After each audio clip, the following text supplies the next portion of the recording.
This is the Pierre Aftershow. Pierre Osborne. After the party, it's the hotel lobby. And Okay. We shouldn't be saying that during the singles ministry, I guess not. marriage ministry show. In the spirit of Pierre Osborne, you know, she's the table to my chair, the apple to my iPod. The apple to my iPod. Oh, man. The Wi-Fi to my Spectrum. Wi-Fi to my Spectrum. I ain't smooth like him. The sour to my patch. He gets it going, And man. out of my laters. I feel like he's sending signals. Oh, Yeah, he's definitely sending signals. letting her know. He letting Like, her listen, know. this is over. Mm-hmm.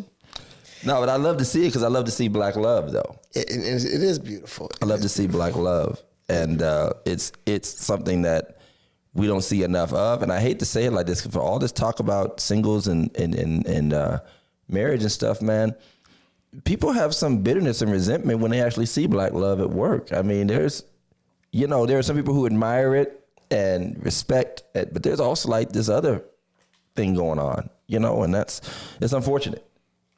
It's unfortunate. Now, let me ask you something. Yeah. And I'm not. We are live, by the way. I know. I'm not trying to be facetious. Okay. I'm not trying to be facetious. I'm not trying to be, because it's not beauty in the eye of the beholder. It can be. It's not beauty in it. But have you ever heard one of the pastors? I want to talk about my. Listen.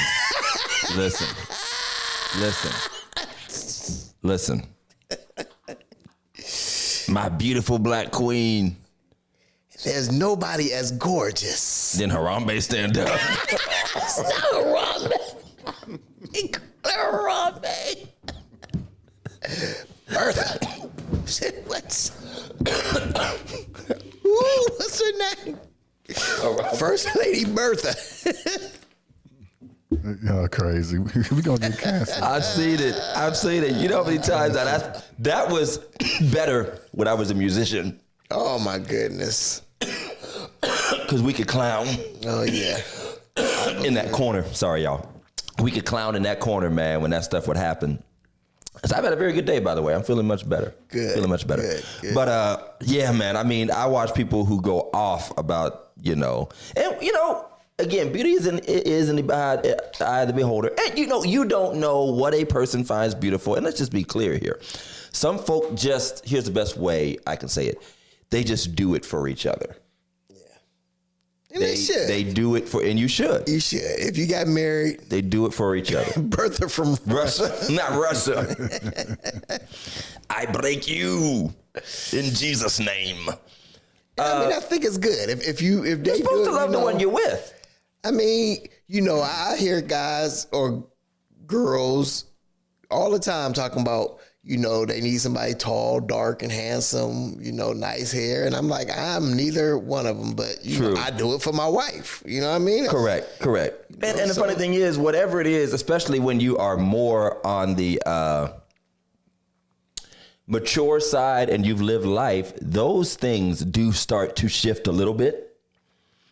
Because some of the tall, dark, handsome, finest ones, especially if you were fine, they were fine, that stuff stops mattering when life is falling apart and dudes are bum. Mm-hmm. Now, there are some folk that'll still go after it because it's still the look they want, but they're still, in a way, almost lust after the stability of someone else, but they still want that guy to basically knock them silly all the time. Or that girl. Some of these fellas go back to that girl. Ratchet as all get out, but she's fine and does everything he likes and all this other stuff. Available, and there's a reason for that. There's a reason there's an availability. I mean, so I don't even think, I don't think fine should be the qualification. I mean, J-Lo been divorced 13 times. Holly Berry been divorced a million times. These people are still people at the end of the day. Yeah, you're fine and you're crazy. Yeah, you got some issues. Or maybe you know how fine you are and you have too many voices around you, which can happen locally. That's not just a superstar thing. You're getting so much attention for your fineness, and that mate has to compete with the fact that you're getting attention for your fineness. Absolutely. They have to live with the fact that you're around me. My wife and I have talked about the fact that I spend time around in politics and church, a lot of females, my partnerships, the groups I work in, the grants we get them. So there has to be some, first of all, confidence and fidelity in our relationship that is strong, but also there has to be some strong esteem and security that you have to have. Absolutely. You know, we have been, and I am still, the youngest married first lady pastor couple in the city. And I say unequivocally, I have had this young, fine wife for 20 years now. And I would be a fool if I didn't think that all these old head dudes, these busters, married and unmarried, wasn't looking at my nice looking wife all these years when we were going to church. Because she's young, she dressed like a younger lady. She wasn't wearing all these giant, you know what I mean? But even when they wear the church clothes, they look fine in them. Right. You know what I mean? You know how it is. Both of our wives, know how to dress, know how to make it look great. But I know full well I ain't the only one in that church with a set of eyes. And I've had to tell her she's a little naive sometimes. You know, Sister Carolyn, I just told you I didn't know Idora Park, and I sure don't know who Carlo Ponti and Cary Grant are. So you must be talking about some Hollywood starlets. There was a comment earlier about Sophia Loren. Oh yeah. So. Yeah, okay, I know what you're talking about. What's his name? Married somebody one time. Wasn't it Yogi Berra, the ugly looking catcher for the Yankees, the little with a smack? He married like a Hollywood starlet or something for a while. You know what I mean? Or Joe DiMaggio was with Marilyn Monroe. He wasn't a looker, But anyway, I think that's important for us to model those things. I think it's important for us to model, and Karen says it right. It is very important for us to not just be fine in public, but be fine for each other at home. Come on. Absolutely. Yes, sir. And not just expect, and this is a trap, and I want everybody to know, even though it's an after show, it would have been great for the actual show, whether we are the pastors speaking well of our wives. I don't even talk about Shmee. She doesn't want all that attention. Once in a while I talk about how much I love my wife and appreciate it, but I don't kind of every single sermon, put it out there. Or you're just a member and you walk in and you dress, together, you match, you go to the thing, you look good, your wife looks good and all that stuff. You can't turn all that off when you leave those spaces. Right. Because sooner or later it will get evident. Mm-hmm. And but by the way, if you truly are with the person you love, trust me, they're fine in anything. Absolutely. Jogging pants, you find. Maybe finer. I think I heard somebody say one time, they were saying, you can't come to church, your hair fried, dyed, laid to the side, right, dressed up real nice. Then I come home to you at midnight and you got this big hair thing going. You know what I mean? Your makeup. Well, Shamika would have said you shouldn't have came home at midnight. Well, Shamika would have said. I'm not saying, but she would have said, I look good at 9. But after 9, you get what you get. Well, but at some point, you know what I mean? You want to try to, No, I get it. I get it. Spice it up. Now, speaking about how women dress at church and stuff like that, I have to watch my angles sometimes. Yeah. When I'm, panning the crowd or, shooting a woman walking across the stage or this and that, So, yeah. Oh, yeah, you'll get more than you bargained for. I try, definitely. You get more than you bargained for. And that's a consideration, of how you present yourself in church. And for those that are single or married, clothes are a little different nowadays too. They're just made different. And most females will tell you, especially, and I don't want to say it's only for the younger people, but especially for our younger ones or our shapely females or whatever. And when I say shapely, I mean shapely, whatever. They're like, they just don't make clothes that even give me a middle ground. Right. You know what I mean? It's either just be frumpy or just skin tight type stuff. And it's hard to find, most of y'all got to order out of magazines and all that stuff now. If it ain't $5,000, these spandex and killed the game. Everybody wearing these. My mom used to be able to go to JCPenney and Macy's and before church, the night before church, and get another outfit or a dress or something. Man, I mean, you can't even find suitable stuff like that anymore. And please stop saying, you just shouldn't be looking. You give me something to look at. Some things are unavoidable, man. Listen. If I see a lime green Lamborghini going down the street, it's going to get my attention. Absolutely. That's why the dude painted it that way. He drove it to get the attention. You know what you got on. You I always say, I'm you saved. look at yourself in the mirror. I'm saved. I'm not blind.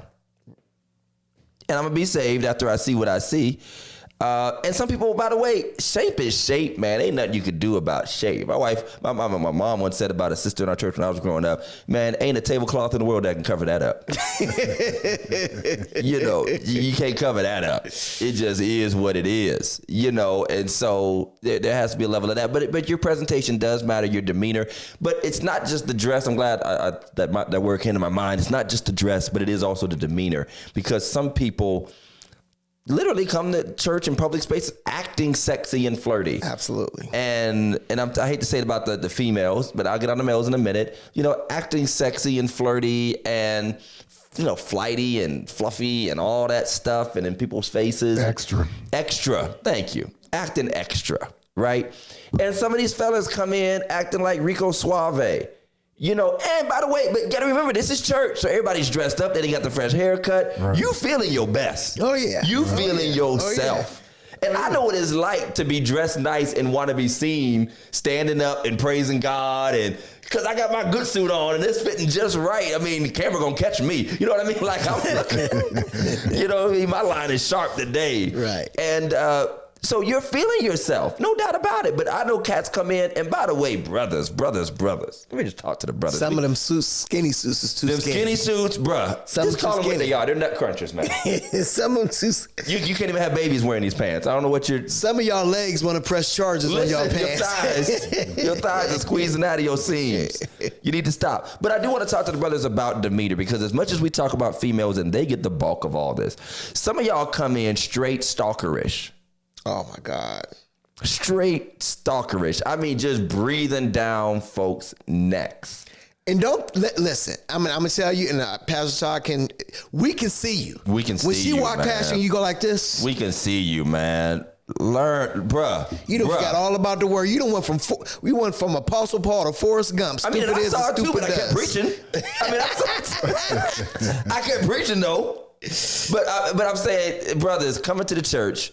And I know I've heard, I don't go out, but Lord knows I've heard how hard it is for females out now. The way some of these cats act entitled to attention, to their phone number. I bought you a drink, or even you just in the room with me and you owe me, and to the point of violence and disrespect. Like, oh, you don't want to talk to me? Well, you a beat in and da-da-da-da. Some of y'all bring that vibe to church with you, to be honest. Or you come in so needy and like whining, and I just want a good woman. Listen, every woman don't want you to hear them talking about how you want a good woman and you've been looking for a good woman to settle down with and all that kind of stuff. And they want to know why you're single now. They want it, bro. Especially if you do look halfway decent and got a little bit of money and if you don't, and you really in trouble. I want a good woman. You work at McDonald's. Right, stop. Right. You better go get you a and I mean, we've had to do that, man. We've had to look out for young ladies in our church. And again, that whole dynamic of, there's a good woman in church. Yeah, there is, man, but she still wants a good guy. And by the way, we all still did come to church. Right. We did not come to church so y'all could look at folk and see whose backside is shaking the most and all that kind of stuff. And you do know if you don't know, these women talk to each other. Man, yeah. So if you're trying to talk to her, you've been warned. her, they've been warned already. They already know. So the next one come in, he gonna try to talk to you. And and I don't know if you've seen this, Jeff, but and I have seen it. I've seen relationships blossom and then kind of fizzle out a little bit. And we didn't talk about it that much, but it does create some tension. Kellen said something. He said, if it didn't work out, we just stay in the church, there'll be a little bit of tension. But some people don't care for that tension where they worship. Yeah. And so that's why I think an extra caution has to be made about how we approach these things. Because you are mixing the spiritual with the romantic in a way. Absolutely. Because you're catching feelings. And Lord knows, if you catching feelings or you started talking to somebody and they didn't give you a little time in the parking lot and they didn't smile a little bit about you, and then you come to church next week and the pastor talking about it's going to come to pass. Before you know it, in the next 30 days, now you looking across, I feel it. I feel it in my loins. And then if it doesn't come to pass, so I think there's just extra caution, man, because there is definitely a complicated place there. You know what I mean? Absolutely. Because at some point or another, you're going to stop coming. Well, hopefully you don't. But a lot of people, you're coming for her now. You're coming to get this relationship underway and not for your relationship with Christ, which is the real reason you really ought to be there. You can't get both? I can get both. I went, listen, I had no reason to go to St. Paul except to see Shamika. Let's be honest. You think I really wanted to be in church that much, that long, and give that many offerings? Do you really think I was that excited to be at all these anniversaries? Do you know how much money I spent? You talk about going out to eat. I had to spend $50 in the offering before I even got her to Applebee's. So Man, that's why you went to Applebee's. That's why we didn't listen to that Waffle House. Got that 2 for 10. 2 for 20. I mean, it's a challenge all around, and that's why I said what I said during the show about I would love to prick the brains of those who have successfully done singles ministry and have watched it transition with all the changes that have happened in society. I'd like to know what that looks like. I'd like to hear raw, real. And by the way, and I say this all the time, and I say this about any subject. Hey, preachers, if some of us come to you for advice, tell us the real story. Yeah.